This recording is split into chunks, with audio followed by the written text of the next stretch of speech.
All right, so we have some news today that the House is expected to potentially vote on Build Back Better today. As it sits right now, some Democrats in the House have refused to vote on Build Back Better until CBO comes out with their report to understand exactly how much this bill is going to cost. So the CBO is going to be releasing its report supposedly today at 5 p.m. to show if it does indeed cover the cost of this plan. Now that $1.75 trillion in spending will cover 10 years. So as long as the report comes back and shows that it is significantly paid for in that same 10 years by these tax changes, then I don't see any resistance, at least in the House, to getting this thing passed.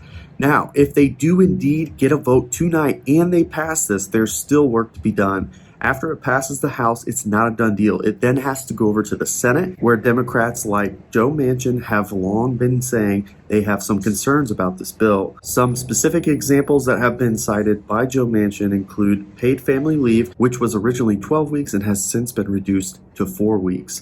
In addition, when it comes to the EV tax credits that we're also eager to hear more about, Joe Manchin has said it is not Congress's job to pick winners and losers, specifically calling out the union boost of $4,500 for EVs. So once this does go to the Senate, it is very likely that there are going to be some changes made to the bill, and then it'll go back to the House to vote, and then it'll come back to the Senate where they can get this through with a simple majority vote, overriding the filibuster from the Republicans.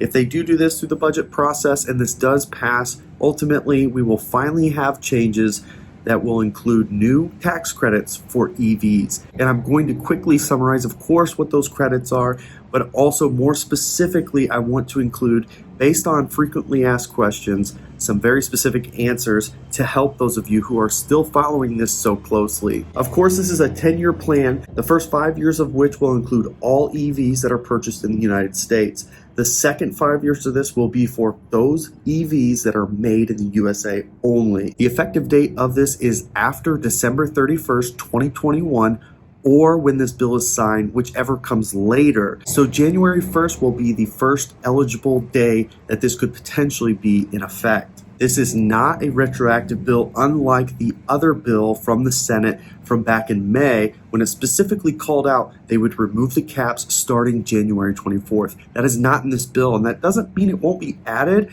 but based on the concerns about the cost of this, I think it's very unlikely they're going to change this to become retroactive. The base credit, of course, of $4,000 and that $3,500 boost, bringing it to $7,500 if the vehicle has a 40 kilowatt hour or larger battery pack and less than 2.5 gallons all the way through 2026. Then starting in 2027, it would need to have a 50 kilowatt hour battery pack and less than 2.5 gallons. There is, of course, that union boost of $4,500, which is likely to be contested in the Senate, and a $500 boost if the battery pack is made here in America. That is how we come up with the full $12,500. This is, again, a refundable credit. That means your tax liability does not matter in qualifying for these credits. The only thing that matters is the vehicle that you purchase. Nothing else. Doesn't matter how much income you have, how much tax liability you have. But in addition, the way that this is worded, each tax filer is eligible for 1 credit per year. So even if you're a joint filer, you and your spouse are both treated as separate tax filers. So to make that work, you would each need to order and register a different vehicle under your own names in order to get 2 credits per year. And you can get a credit every single year for the 10 years that this is going on. There is, of course, income caps on this, $250,000 for individuals all the way up to $500,000 for joint filers. And of course, the MSRP caps, $55,000 for sedans, $80,000 for vans, SUVs, and trucks. Just to clarify MSRP includes every option and accessory that you add to a vehicle that you purchase. So if you were to purchase a car that starts at $50,000, but you add $6,000 in accessories and options, that sedan would then be over the cap and would qualify for 0 credits.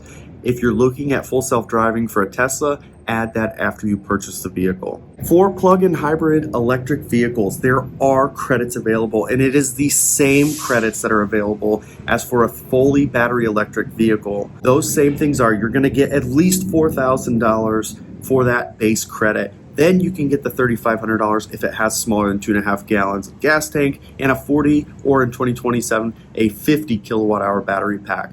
So most cars will qualify for that base $4,000 credit.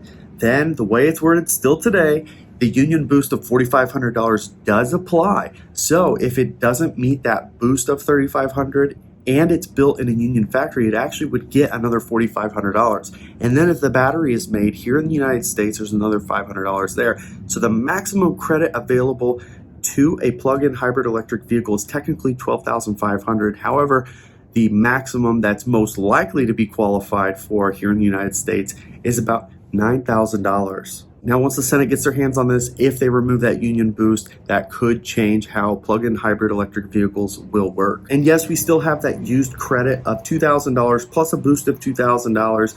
The car must be 2 years old or older and cost less than $25,000. If it has a 40 or 50 kilowatt hour battery pack by 2027, it'll get that $2,000 boost for a total of $4,000 for a used EV. There are lower income requirements on used EVs, and that is $75,000 for individuals and $150,000 for joint filers. The way that you will receive this credit in the very first year, you will get this at time of filing your taxes. So assume this gets passed before the end of the year and 2022 comes around. You will not receive your credit until you file your 2022 taxes, which would be sometime in early 2023. Starting January 1st of 2023, this would be at time of purchase. That year is required for the government to set up the system to be able to pay the dealers at time of purchase so they can get that credit immediately and apply it to the purchase of your vehicle. Don't anticipate this being any quicker and being from day one. That 1 year is very likely to stay in place. The last clarification on this, I get this question a lot. When have I purchased the vehicle? You have not purchased this vehicle until you take delivery. So even if you pre-ordered today, you have not bought the vehicle. You buy the vehicle when you hand over a check or you sign a loan agreement and take possession of that vehicle. So if I ordered a car today and it didn't deliver until January 15th, 2022, I have not purchased that car until January 15th of 2022. So although we're watching this closely, I'm not holding my breath too much. There are very likely going to be some changes that happen in the Senate on this bill. So we'll just have to wait and see what those turn out to be and how that impacts what we believe we're getting today. Of course, when that does happen, I will provide those updates here as always, so make sure you're subscribed so that you get up-to-date information right here. I hope that you enjoyed this video. If you did, of course, give it the thumbs up. If you haven't already, of course, subscribe to the channel as we continue to post content regularly. You can follow us on Twitter and Instagram at Dirted Tesla. Thanks so much for joining us, and we'll catch you next time.